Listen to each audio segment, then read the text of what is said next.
Chez nous, au Congo, Ouais. je parle de nous, chez Ouais. nous, au Congo, la majorité des gens ne veulent pas être noirs. Quand on est noir, tu nais noir, tu dois éclaircir. Mais Parce que les pourquoi- garçons n'ont pas pourquoi- de femmes. alors, on va parler de Chez toi. nous, les garçons de notre pays, ils ne veulent pas les femmes noires. Alors Grete, Ils parlons veulent de clair. toi, ne parlons pas des autres, ne faisons pas de généralité, moi je veux que tu me parles de toi. Pourquoi toi tu veux pas être noir? Non, mais parce que moi, je suis une star, je ne peux pas être noire. Mais tu C'est peux, bon, mais là, tu peux là. pas dire ça. Mais moi, je... Bonjour et bienvenue sur le podcast du petit traité de guerre économique africain, voire panafricain. Votre manuel audio d'ingénierie économique, sociale et géostratégique dont tout Africain ou afrodescendant doit connaître et comprendre pour anticiper son succès individuel et sa réussite collective. Je m'appelle Patrice Dionce, un Afro-Caribéen qui investit en Afrique et s'investit pour l'Afrique. Et je vous demanderai de ne pas hésiter tout de suite à liker et partager ce podcast afin de le faire vivre et exister, le faire évoluer et se développer.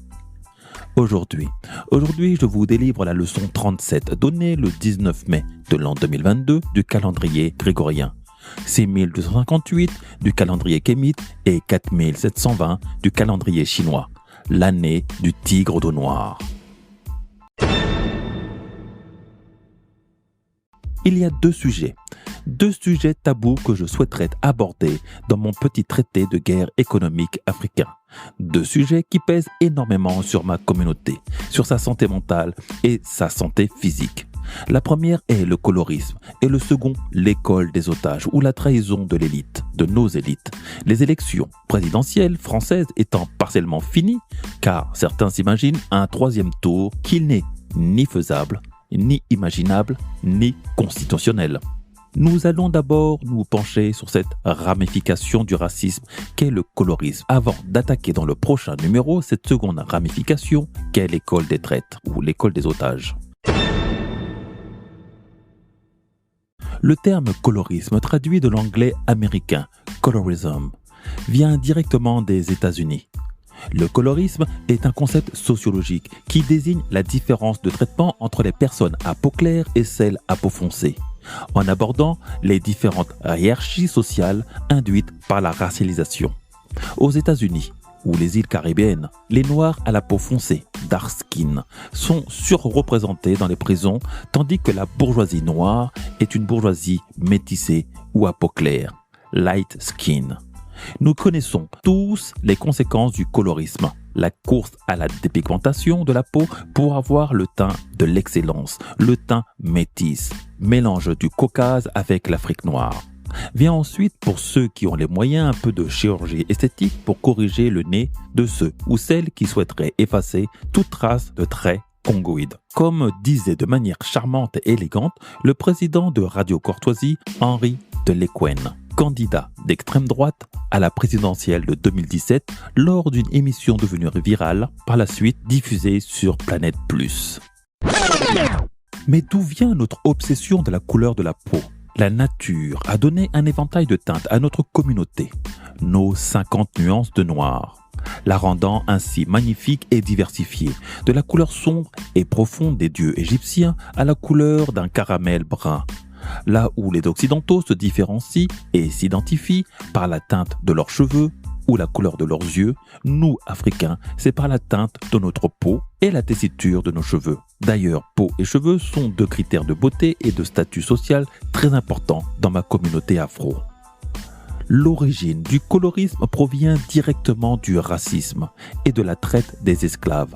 D'abord en créant une valeur économique entre chaque captif, par sa provenance, par son talent, puis par la teinte de sa peau. Il y avait des critères de tarification tous inspirés du monde de la ferme et de l'élevage. Nous avions affaire à des gens rustres issus de la campagne, l'agriculture, le monde paysan ayant été longtemps le plus gros secteur économique en Europe encore à cette époque. Les captifs africains étaient donc pour eux du bétail. Il leur fallait pouvoir les distinguer les uns des autres. Suivant le type de travaux qui leur seraient destinés, l'on avait un type d'Africain, une race d'Africains adaptée. Beaucoup pensent que les razzias négrières ont été faites n'importe comment. Non, il y avait des commandes, des normes et un tri parmi les captifs. Un tri sélectif qui leur a permis d'extraire énormément d'ingénieurs, d'architectes, forgerons, transformateurs, agronomes, menuisiers, charpentiers, des guérisseurs, des éleveurs, des bûcherons, des forgerons, des ferronniers, des mineurs, des orpailleurs, des femmes fertiles et des enfants robustes. L'Afrique a été vidée minutieusement de son intelligentsia et de ses meilleurs éléments.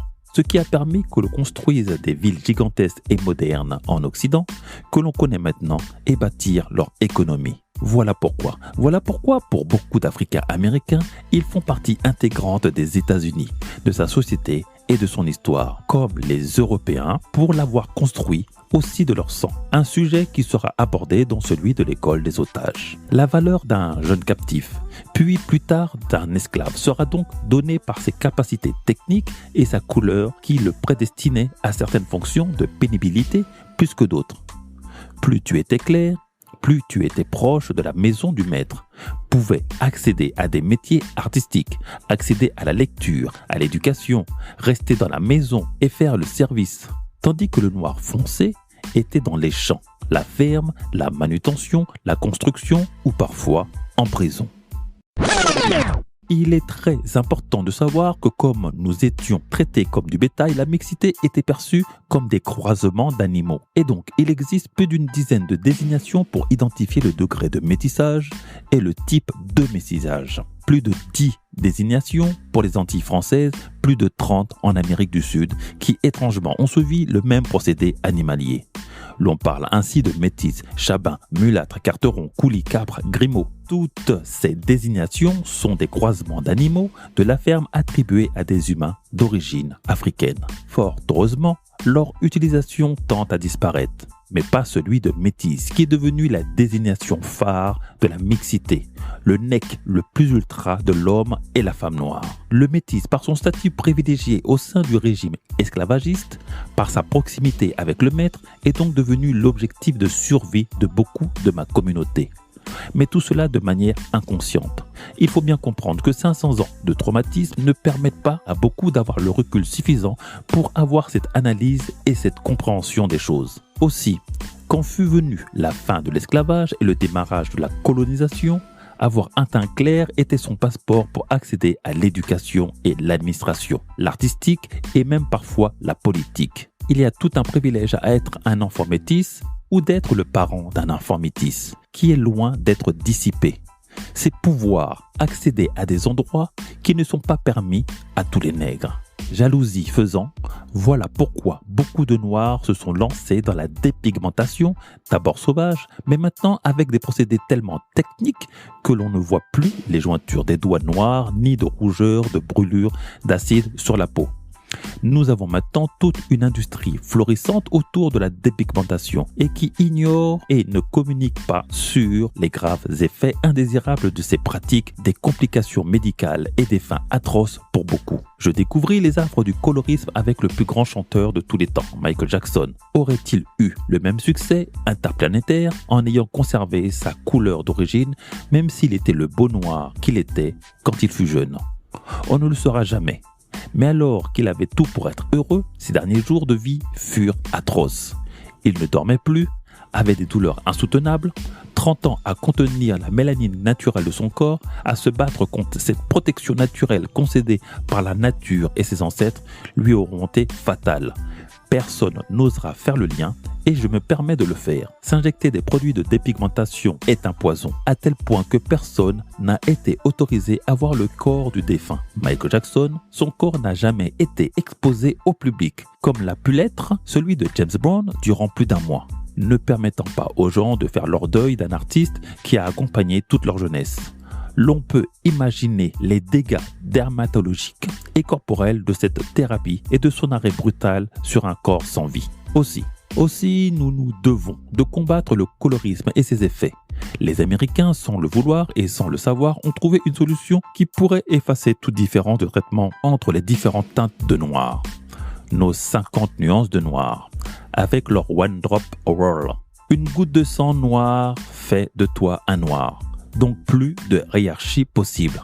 Bien que l'occidental ayant un enfant noir, donc métis, le trouvera toujours plus beau que les autres noirs et le mettra plus en avant, médiatiquement, artistiquement et professionnellement. La couleur claire est devenue par la force des choses un critère de beauté malgré tout. Aux États-Unis, ils diront light skin pour les personnes au teint clair allant de la couleur café au lait au jaune d'œuf, pour les moins réussis, les dark skin pour les beaux noirs sombres. Il n'y a pas à faire.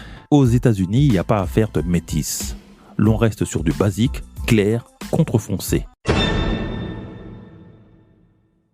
En plus de la teinte, l'histoire du métissage n'a jamais été simple.